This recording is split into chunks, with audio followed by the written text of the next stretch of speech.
एक बार फिर से पंजाबी सिंगर को टारगेट करने की कोशिश की गई है। दरअसल जानकारी है कि कनाडा में वैंकूवर स्थित एपी ढिल्लों के घर के बाहर, जो कि एक फेमस पंजाबी सिंगर है, फायरिंग की गई है।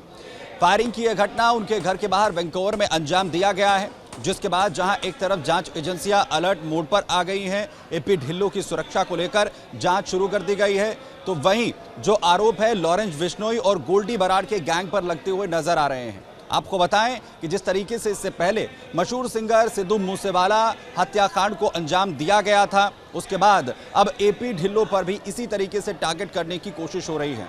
दरअसल एपी ढिल्लों का कनाडा के वैंकूवर में घर है, जहां पर इस पूरी घटना को अंजाम दिया गया है। जब ये पूरी घटना सामने आई है, उसके बाद एपी ढिल्लों की सुरक्षा को लेकर भी सवाल उठ रहे हैं और इसके अलावा उनकी सुरक्षा बढ़ाए जाने की भी मांग यहां पर तेज हो चुकी है। आपको बता दें कि 29 मई 2022 में दरअसल सिद्धू मूसेवाला हत्याकांड को अंजाम दिया गया था। जिस वक्त वो अपनी कार से कहीं जा रहे थे, टारगेट उन्हें किया गया था, उन पर लगातार एक बड़ी फायरिंग अंजाम दी गई, जिसमें सिद्धू मूसेवाला की मौत हो गई थी, जिसमें बड़े आरोप गोल्डी बराड़ गैंग और साथ ही यहाँ पर पूरी घटना को आखिर कैसे प्लान किया गया था, ये तमाम चीज़ें सामने आई थी। आपको बताएं कि सिद्धू मूसेवाला हत्याकांड को लेकर जिन तमाम लोगों की तरफ से सवाल उठाए गए थे, उसमें से एपी ढिल्लों भी एक हैं। एपी ढिल्लों सिंगर लगातार सिद्धू मूसेवाला हत्याकांड को लेकर आवाज़ उठाते रहे। एपी ढिल्लों ने इससे पहले भी ये मांग की थी कि सिद्धू मूसेवाला हत्याकांड को लेकर जो जांच है वो यहाँ पर तेज की जाए। वहीं इस पूरी घटना को लेकर जो जिम्मेदारी है वो गोल्डी बराड़ और लॉरेंस बिश्नोई गैंग की तरफ से ली जा रही है। आपको बताएं कि जो गोल्डी बराड़ है, उसे बताया जाता है कि वो देश के बाहर इस वक्त है, जिसको पकड़ने के लिए जो जांच एजेंसियां लगातार कोशिश कर रही हैं।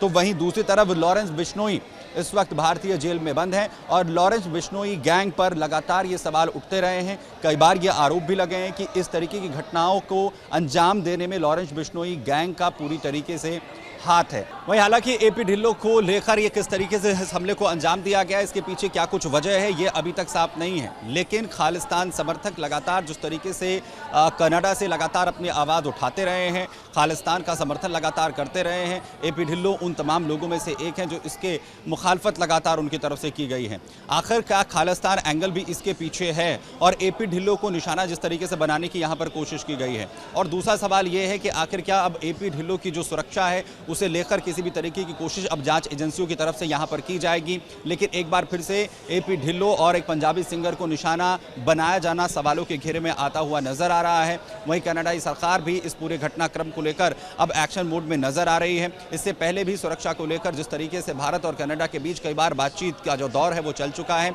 कनाडा ने उस वक्त भी कई आरोप जो हैं वो खालिस्तान समर्थकों को लेकर भारत पर लगाए थे, जिसका कड़ा जवाब भारत की सरकार की तरफ से दिया गया था। खालिस्तान को लेकर किसी भी तरीके का मूवमेंट, किसी भी उस तरीके के लोगों के खिलाफ कोई भी एक्शन भारत के बाहर भारत जो है वो नहीं ले रहा है। हालांकि भारत लगातार उन तमाम देशों को और खासतौर पर कनाडा को चेतावनी देता रहा है कि खालिस्तान के मूवमेंट को समर्थन करने वालों का कनाडा जो है वो किसी भी तरीके समर्थन ना करे। लेकिन गोल्डी बराड़ गैंग की यहाँ पर अगर हम बात करें तो सवाल ये है कि किस तरीके से एपी ढिल्लों को जब निशाना बनाया गया है तो आखिर क्या इसमें अब आगे कार्रवाई सुरक्षा बलों की तरफ से यहाँ पर की जाती है। कनाडा सरकार आखिर इस पर क्या कुछ एक्शन जो है वो लेती है और एपी ढिल्लों की सुरक्षा क्या यहाँ पर बढ़ाई जाए, क्योंकि सिद्धू मूसेवाला हत्याकांड जब ये अंजाम दिया गया था, उससे मात्र एक दिन पहले ही सिद्धू मूसेवाला की सुरक्षा वापस ली गई थी, जिस पर बाद में गंभीर सवाल पंजाब सरकार को लेकर भी खड़े हुए थे।